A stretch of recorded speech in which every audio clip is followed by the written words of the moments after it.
Aujourd'hui, je vais vous parler d'un sujet qui va peut-être vous étonner, qui va en effrayer plus d'un à mon avis, qui va en exciter plus d'un également. Je vais vous parler de Symfony 3.0.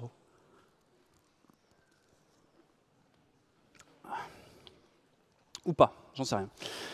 En fait, je vais vous parler du versionning. Je vais vous parler des versions Symfony 1, Symfony 2, Symfony 3, 2.1, 2.2, 2.3, 2.4. Pas le sujet le plus sexy de la Terre, mais vous allez voir, il y a pas mal de choses à dire, et je pense que c'est intéressant de pouvoir en parler. Oui, peut-être, je vais faire une mini parenthèse. Je vous rassure, à la fin, Symfony 3 ne sort pas. Donc ne soyez pas... C'est pas la peine de tweeter « Ah putain, il y a Symfony 3 qui arrive ». Non, c'est pas le cas. C'est pas le cas. Par contre, contrairement à ce qui s'est passé pour Symfony 2, je voulais en parler très en avance de phase. Je ne peux même pas vous dire quand est-ce que Symfony 3 va sortir. Je ne peux même pas vous dire ce qu'il va y avoir dans Symfony 3. Donc ça va être un peu bizarre cette conf. Mais par contre, je voulais anticiper qu'on puisse en parler et que je puisse partager avec vous un ensemble de réflexions que je peux avoir sur le sujet. Bon, je pense que... Qui ne connaît pas du tout Symfony dans la salle? Qui est débutant en Symfony? D'accord. Qui est très bon en Symfony? Ok. Tous les autres dorment. Donc Symfony, c'est quoi? Symfony, c'est un ensemble de composants. Et je pense que c'est ça le plus important à retenir, c'est que c'est un ensemble de composants. Vous les avez tous ici, sauf si j'en ai oublié un, mais je vois Expression Language, donc je pense qu'ils sont tous.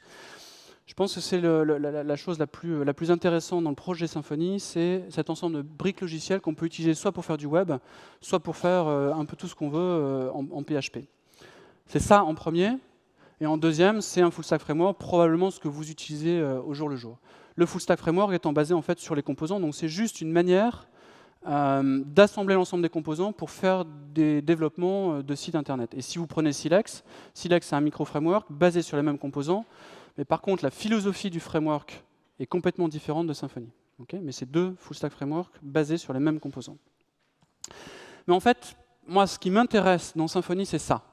C'est à un moment donné, si vous regardez PHP, PHP c'est un langage orienté objet, vous pouvez créer des classes, vous pouvez faire de l'orienté objet en PHP, mais par contre si vous regardez le cœur de PHP lui-même, il n'y a pas de classe. Ou quasiment pas de classe. Je vois Stoff qui me dit, bah si, il y a des classes. Il y a des classes, mais quand vous regardez les classes, c'est des classes qui ne sont pas orientées web du tout. C'est des classes pour faire des itérateurs, c'est des classes pour faire... je ne sais même pas d'ailleurs, on en utilise tellement peu. Il y en a très peu. Mais quand on parle du web, le web, il n'y a pas de classe. C'est des fonctions, c'est des variables globales. Et en fait, ce qu'apporte Symfony, ce qu'apporte HTTP Foundation, ce qu'apporte HTTP Kernel, c'est justement cette abstraction orientée objet sur le langage PHP. Et le but de Symfony, quand j'ai créé Symfony 2, quand j'ai commencé à réfléchir à Symfony 2, c'est ça. Essayer de devenir un middleware. Un middleware, c'est cette brique logicielle qu'on met au-dessus du langage et qui permet de développer des applications, quelles que soient les applications. Des applications open source, des applications propriétaires, des sites web, des lignes de commande, peu importe. Mais en tout cas, d'avoir une abstraction la plus standardisée possible sur le langage PHP. Ça, c'est possible parce qu'on utilise un certain nombre de standards. On respecte, ou en tout cas on essaie de respecter des bonnes pratiques de développement web, bonnes pratiques de développement tout court, et puis les standards du marché, HTTP étant probablement le plus important pour nous.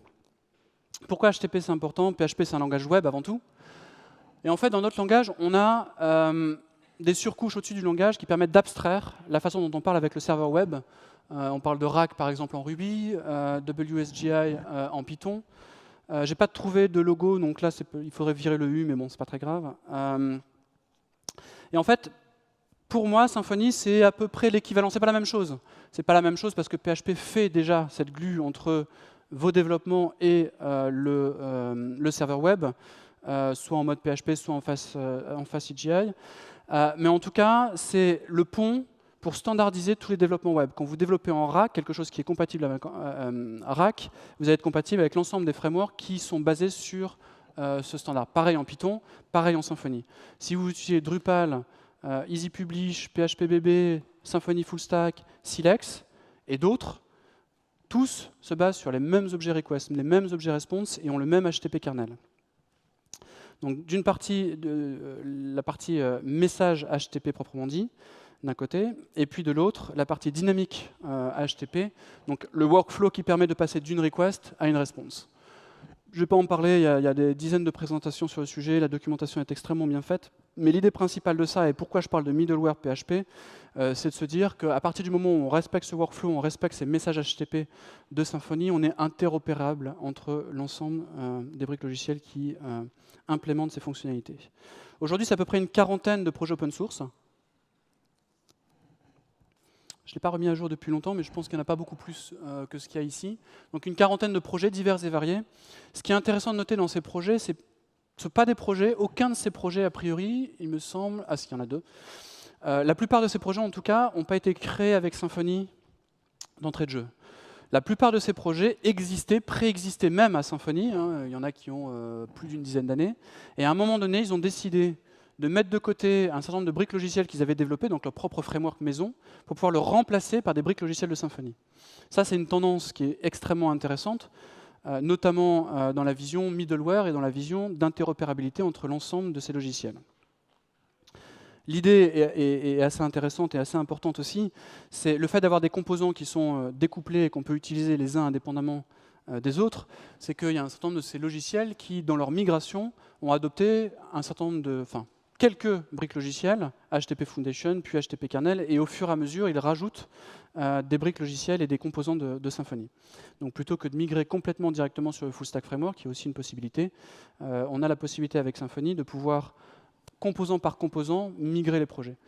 C'est important parce que ça, c'est vrai pour la partie open source, mais c'est vrai aussi pour les projets PHP. N'importe quel projet PHP qui existe aujourd'hui, qui n'a pas été fait avec Symfony, si vous voulez le migrer en Symfony 2, c'est beaucoup plus simple que de le migrer, par exemple, sur Symfony 1, parce qu'on a cette possibilité, à un moment donné, d'injecter des composants un par un en fonction des projets et des besoins que vous pouvez avoir.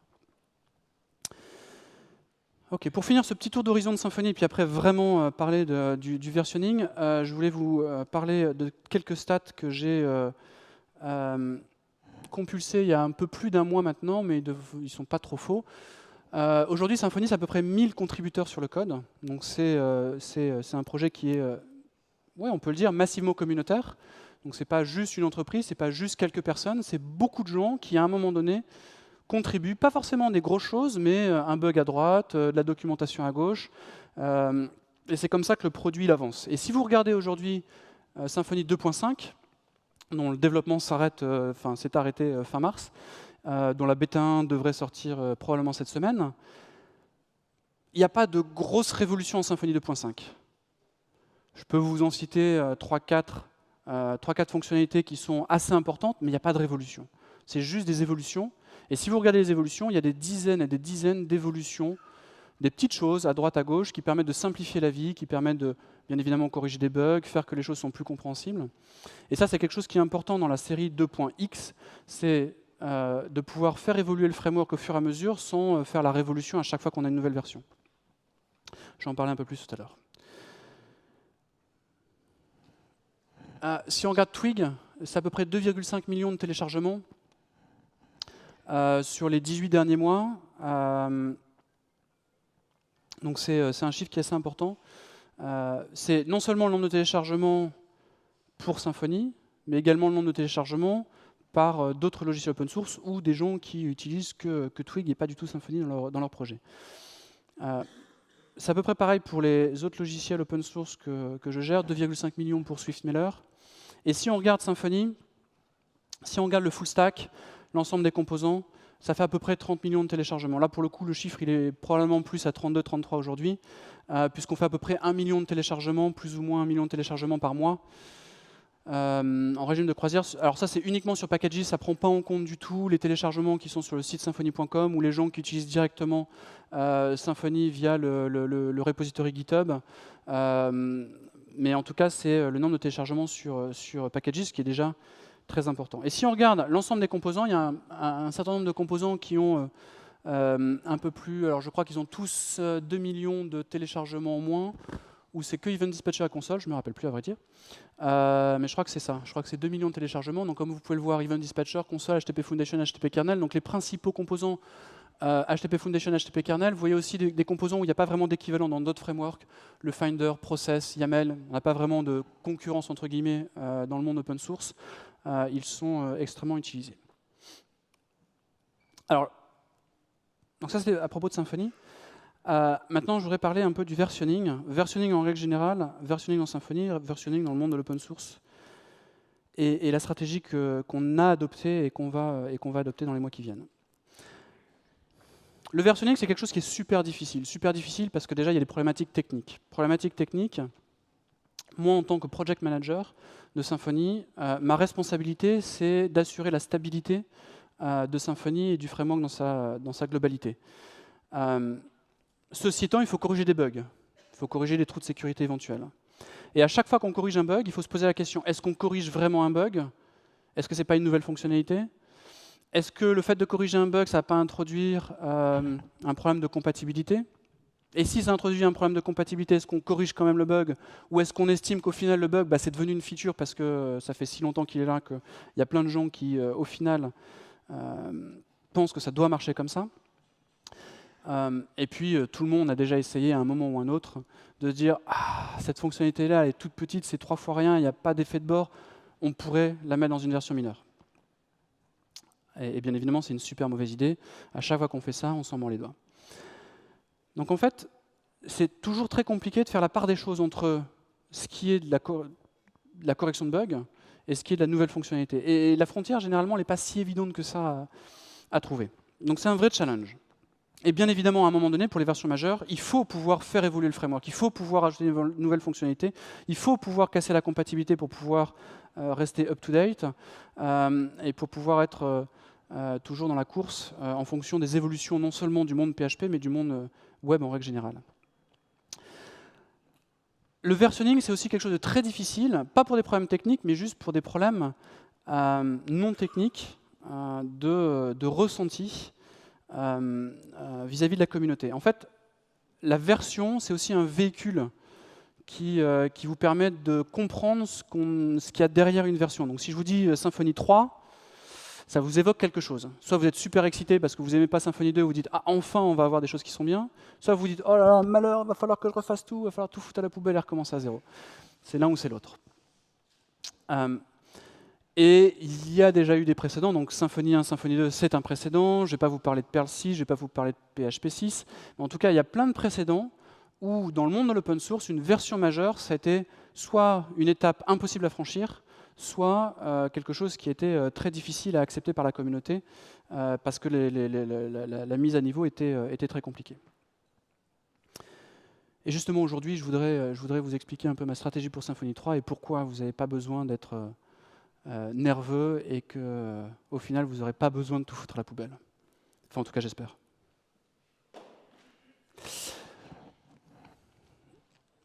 Le précédent, c'est ça. Symfony 1 vers Symfony 2. Impossible de migrer. Je l'avais annoncé, je l'avais dit, je pense que c'était une bonne chose au final, qu'aujourd'hui le projet Symfony c'est probablement mort ou moribond si on n'avait pas fait ce saut-là, si on n'avait pas décidé à un moment donné de dire ok, les fondamentaux ne sont pas assez bons, on ne peut pas le faire évoluer comme on le souhaite, on le met de côté et on recommence quelque chose from scratch. Symfony 2.0, on l'a sorti parce qu'à un moment donné, il faut faire le pas. On n'était pas complètement mûr, ce qui veut dire que la migration de Symfony 2.0 à 2.1 a été assez difficile, notamment sur les formulaires. Ouais, je vois que je ne suis pas le seul à avoir morflé. Ceci étant, à partir de 2.x, x supérieur ou égal à 3, c'est des maths assez simples, hein. Normalement, la migration devrait être super facile. Est-ce qu'il y a des gens dans la salle qui ont déjà fait la migration de 2.3 à 2.4? Ah, pas mal. Qui a trouvé que c'était très difficile de faire cette migration? Vous pouvez le dire. Hein. Qui a trouvé que c'était super facile?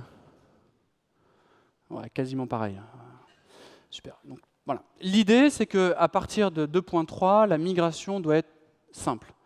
L'idée, c'est que si à un moment donné, on a cassé la compatibilité, on revert et on revient à un point où on n'a pas cassé la compatibilité. Je ne dis pas que c'est toujours facile parce que le Symfony, c'est des dizaines, voire des centaines de milliers de lignes de code. Symfony, c'est un projet qui est utilisé par énormément de monde, donc ça veut dire que tous les petits edge cases, ou tous les petits problèmes, ou toutes les petites fonctionnalités même qui n'ont pas été documentées, elles sont utilisées par les gens. Donc c'est toujours quelque chose qui est extrêmement difficile. de garder la compatibilité. Et si on parle de 2.x vers 3.0, vous voyez, c'est un espèce de vert cacadois, on ne sait pas trop. Mais en tout cas, c'est plus vert que orange. Donc je pense, j'espère, et on va tout faire pour que ce soit le plus facile possible de migrer de 2.x à 3.0. J'aimerais bien que ce soit quasiment aussi facile que 2.3 à 2.4. Quasiment, j'ai dit.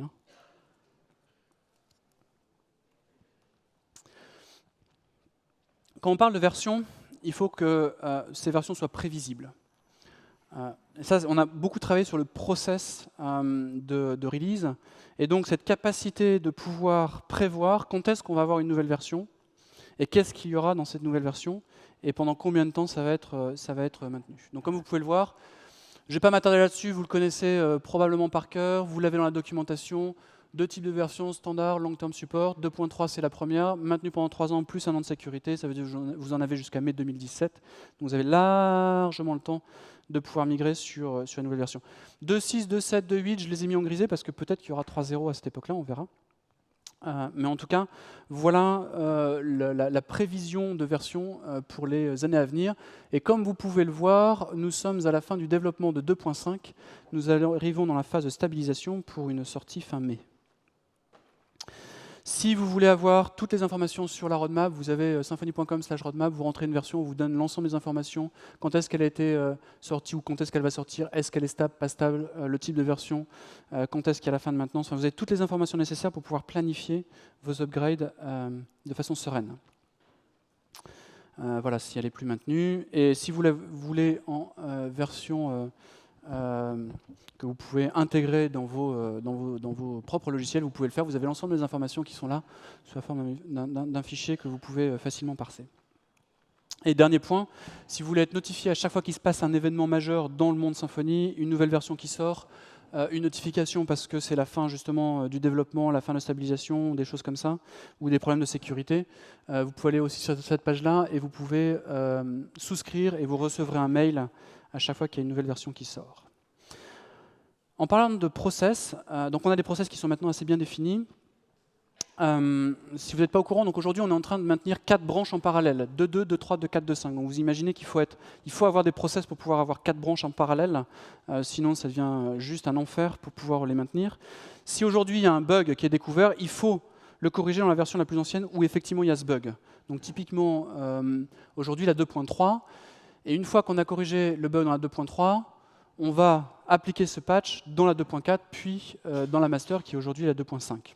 Donc, ce qui veut dire qu'on est sûr et certain, à chaque fois qu'on corrige un bug dans la version la plus vieille, qu'il sera à un moment ou un autre appliqué dans toutes les branches plus récentes. Généralement, ça se fait dans la semaine, 2 semaines, ça dépend le type de modification qu'on peut avoir. Mais en tout cas, de façon régulière, il y a un merge qui est fait dans les branches les plus récentes.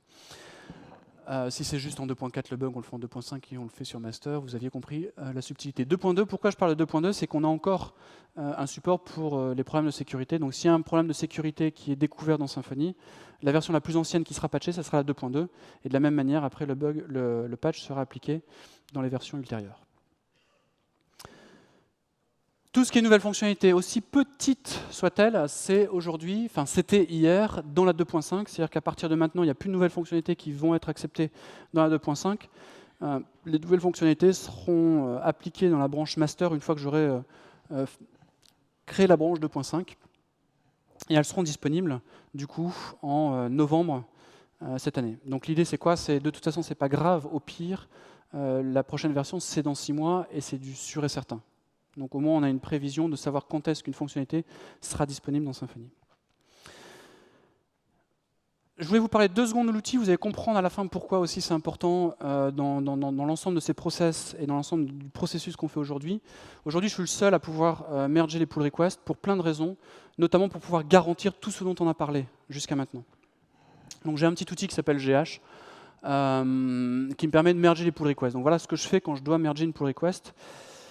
C'est un peu mon bouton vert comme vous avez sur GitHub, sauf qu'il fait beaucoup plus de choses que juste le bouton vert. Notamment, par exemple, il s'assure que les tests passent.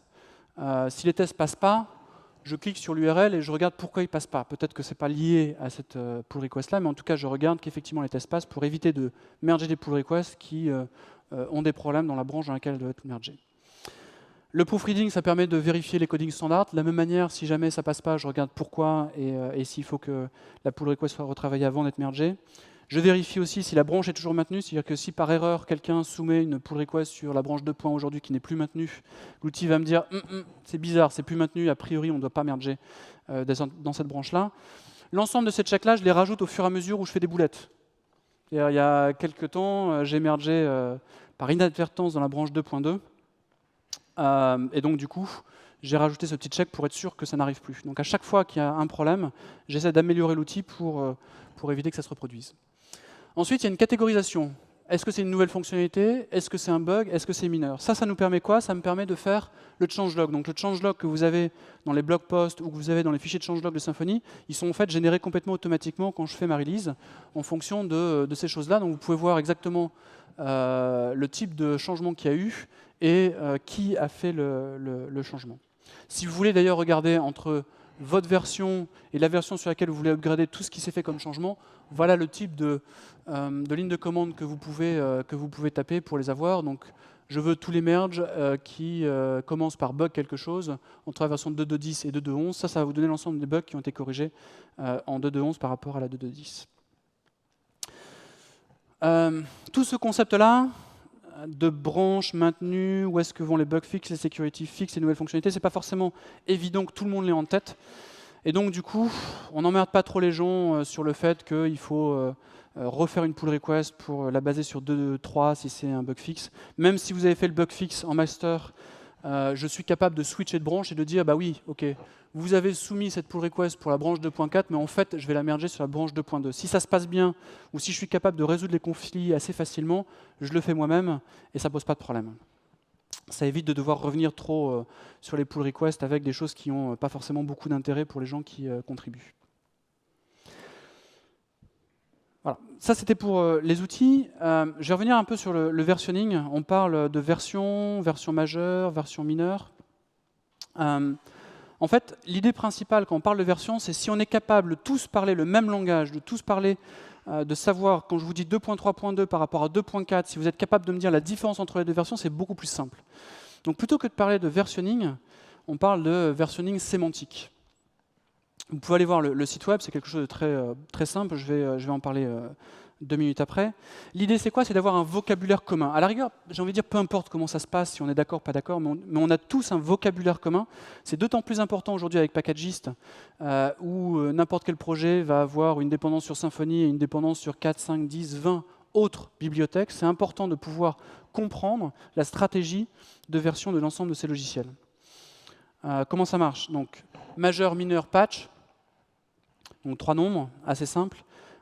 C'est ce qu'on utilise sur Symfony depuis 2005, depuis la version 1. Même avant 0.6, c'était le système qu'on utilisait. Donc, a priori, vous devez être assez familier avec cette partie-là.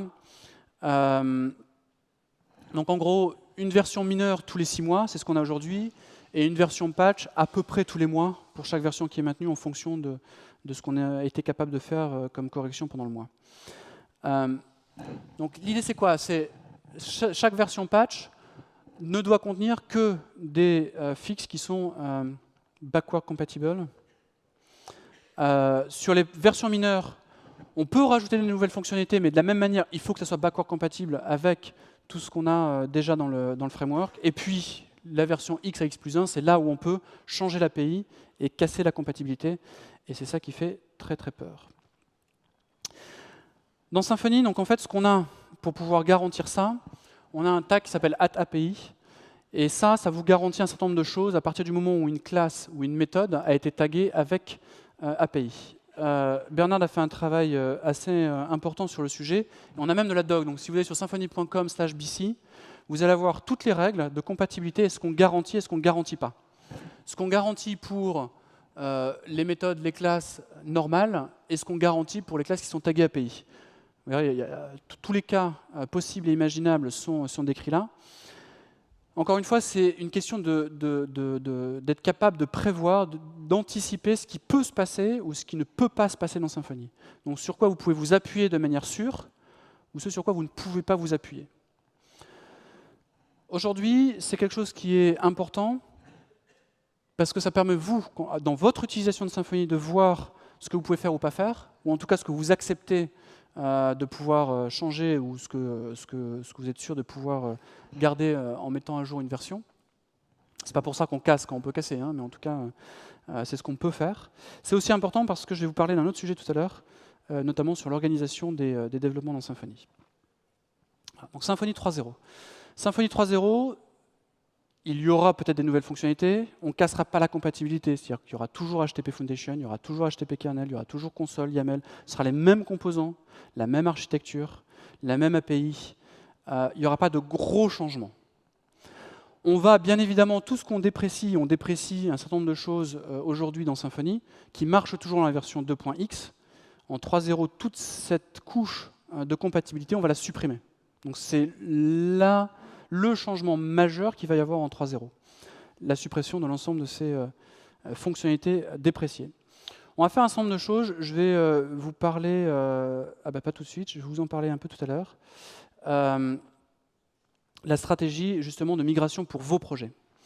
L'idée aujourd'hui, a priori, dans Packagist, ce que vous avez, c'est j'accepte toutes les versions 2.x jusqu'à la 3.0, 3.0 exclu. Okay. L'idée, c'est si on est capable, si vous êtes capable au fur et à mesure de migrer et de supprimer tout ce qui a été déprécié sans attendre la 3.0, une fois que vous avez fait ce travail-là, vous devriez pouvoir dire mon projet est compatible sur toutes les versions 2.x, y compris 3.y, excluant 4.0. C'est ça l'idée. C'est à un moment donné de pouvoir avoir un projet qui est à la fois compatible avec 2.x et 3.x. C'est important pour vos projets, c'est important aussi pour les bundles, d'avoir des bundles qui sont capables d'évoluer de façon continue et sans à-coups. Et ça permet aussi d'avoir un temps très important pour pouvoir mettre à jour votre projet. Donc vous n'êtes pas obligé en 6 mois, tiens, il y a 3.0 qui est sorti, il faut que je mette à jour mon projet tout de suite. On va voir que vous pouvez commencer tout de suite et vous avez largement le temps de le faire et donc d'étaler ça dans le temps. Une fois que vous avez supprimé l'ensemble des fonctionnalités dépréciées, à ce moment-là, vous pourrez dire, voilà, j'ai plus besoin de la compatibilité 2.x et je suis maintenant 3.x jusqu'à 4.0, ce que vous aviez aujourd'hui en 2.x. C'est exactement la stratégie que j'ai adoptée depuis le début sur Twig. La version 1.0 est sortie maintenant il y a 3 ans, pile poil. On a fait 41 versions depuis la version 1.0, 0 cassage de compatibilité. Ou en tout cas, quand on a cassé la compatibilité, on a fait un revert et on a fait une nouvelle version pour revenir à l'état initial. Et ça, c'est extrêmement important. Et on a une branche Twig 2.0 et ça va être exactement cette même stratégie de dire en Symfony, en Twig 2.0, vous pouvez faire marcher un projet qui marche avec Twig 1.x et une fois que vous avez migré l'ensemble des fonctionnalités qui ont été dépréciées, vous êtes full compatible avec 2.x. Et vous devez le faire pour upgrader éventuellement en 3.x à un moment donné, puisqu'en 3.x, cette couche de compatibilité sera supprimée. Donc on le fait vraiment de façon super linéaire. J'ai pas d'idée sur quand est-ce que 3.0 va sortir. Ce que je peux vous dire, c'est qu'avant qu'on travaille sur 3.0, avant qu'on la sorte en tout cas, il y aura une dernière LTS sur Symfony 2.x. La prochaine LTS est prévue pour mai 2017. Donc ça veut dire qu'on a encore le temps. Mais par contre, je veux qu'on commence à travailler tout de suite. Et en fait, si vous regardez bien, on a déjà commencé à travailler sur Symfony 3.0. Donc vous utilisez peut-être déjà des fonctionnalités de Symfony 3.0. Je vais vous donner quelques exemples. Le fait d'être plus standard. Depuis Symfony 2.0, on a une interface, Logger Interface, quand vous faites du log. Entre-temps, il y a la PSR qui est sortie, donc aujourd'hui c'est ça qu'on recommande. Et vous pouvez migrer tous vos projets pour utiliser que la PSR.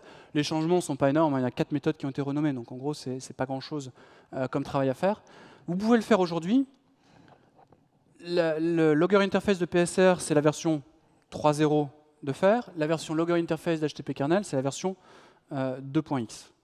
Voilà, donc si vous faites cette migration-là, votre projet il est déjà un peu plus compatible avec Symfony 3.0. On a réglé des problèmes importants d'architecture, de classes qui étaient mal pensées, notamment tout ce qui est barre de progression et table sur la console, qui était stateful, ce qui était un peu une connerie. Donc ça a été réécrit. Donc aujourd'hui, ça a été réécrit donc, pour 2.5. La nouvelle version est mieux, plus de fonctionnalités. Donc on a tout intérêt à migrer. C'est pas énormément de travail parce que l'API est quasiment identique, les fonctionnalités ne sont pas tout à fait les mêmes et les comportements ne sont pas tout à fait équivalents. Donc ça nécessite un tout petit peu de travail, mais c'est pas extraordinaire. Et si vous basculez sur Progress Bar et Table, vous verrez que vous serez déjà compatible en 3.0 et les deux autres ont été dépréciés. Vous pouvez le faire maintenant, vous pouvez le faire dans 6 mois, vous pouvez le faire dans 1 an. C'est vous qui voyez, mais en tout cas, aujourd'hui, vous pouvez déjà migrer pour être compatible. J'ai même une petite animation. Superbe. On va faire d'autres choses, on va aussi séparer les composants qui ont un peu grossi et qu'on souhaiterait découpler. C'est le cas notamment d'HTTP kernel qui, avec le temps, a grossi. Donc voilà, notamment par exemple le profiler, on va probablement l'extraire et en faire un composant à part. Ça arrivera probablement en 2.6. On garde une couche de compatibilité, c'est-à-dire que si vous utilisez, c'est peu probable, mais c'est juste pour l'exemple. Si vous utilisez le profiler en 2.x, vous avez cette couche de compatibilité qui va être supprimée en 3.0. Donc l'idéal, c'est d'utiliser la nouvelle, mais vous n'êtes pas obligé de le faire tout de suite. On va bouger des choses, on l'a déjà fait. Depuis 2.0, il y a pas mal de classes qui ont changé de place, mais les anciennes étendent les nouvelles, ce qui veut dire que vous pouvez garder le code tel que vous l'avez.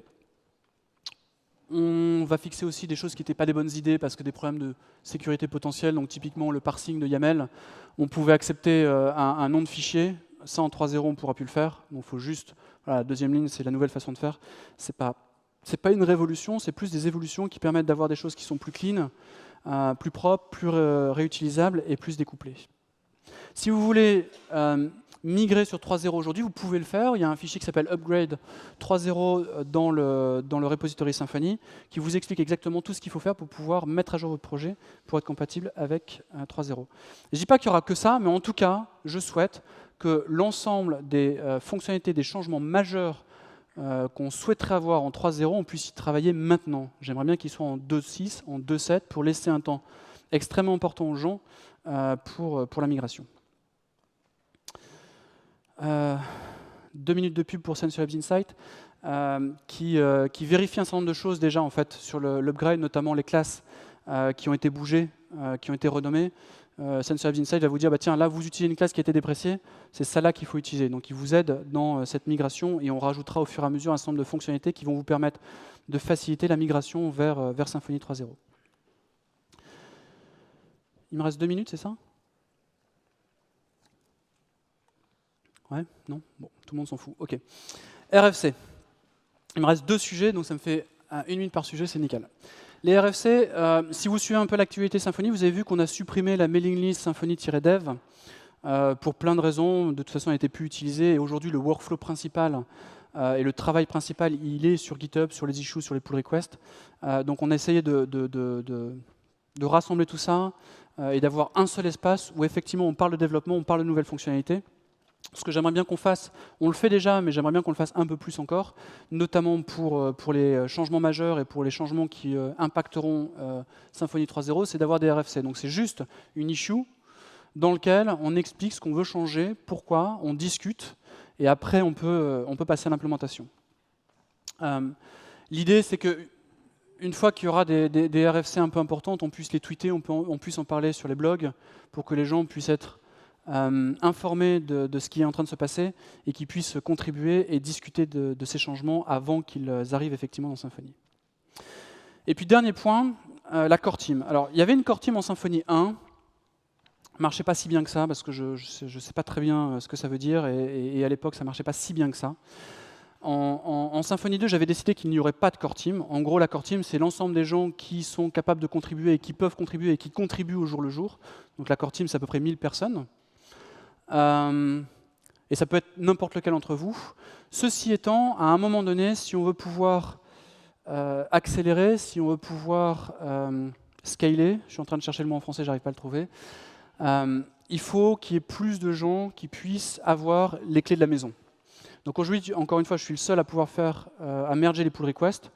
Ça, c'était jusqu'à aujourd'hui. À partir d'aujourd'hui, il va y avoir un vrai process, comme tous les autres process, où il va y avoir des gens qui sont capables de merger dans un certain nombre de composants. Je prends un exemple tout simple. Bernard, qui aujourd'hui est le principal contributeur aux composants form, validator et puis quelques autres, il va pouvoir merger des pull requests directement sans que j'ai quoi que ce soit à faire. J'ai plus les chiffres en tête et j'ai oublié de les noter. On va partir avec 4 ou 5 personnes qui vont être capables de merger les pull requests directement dans un certain nombre de composants. Donc ça, c'est des mergers.